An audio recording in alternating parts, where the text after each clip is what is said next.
உங்களுக்கான தேவனுடைய வார்த்தை, பட்சித்த வருஷங்களின் விளைவை உங்களுக்கு திரும்ப அளிப்பேன். யோவேல் 2:25. பிரியமானவர்களே, ஏதோ ஒரு வகையில் நீங்கள் சில பலன்களை, சில ஆசீர்வாதங்களை, சில வாய்ப்புகளை நீங்கள் இழந்து போயிருக்கலாம். உங்கள் அறியாமையினாலோ, உங்கள் தவறுதலினாலோ, அல்லது மனிதர்கள் உங்களுக்கு செய்த வஞ்சக துரோகத்தினாலோ எதையோ ஒன்றை நீங்கள் இழந்து போயிருக்கலாம். கவலைப்படாதீர்கள். ஆண்டவராகிய இயேசு கிறிஸ்துவை நோக்கி பாருங்கள், அவரை விசுவாசிங்கள், மன்றாடி ஜெபியுங்கள். கர்த்தர் நீங்கள் இழந்து போனதை கர்த்தர் திரும்ப அளிக்க வல்லவராக இருக்கிறார். தாவீது தன் வாழ்வில் ஒரு சமயம் எல்லாவற்றையும் இழந்து தனிமரமாக நிற்கிற பொழுது ஆண்டவர் நோக்கி ஜெபம் பண்ணினான்.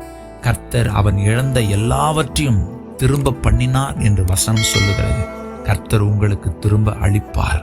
ஆமென்.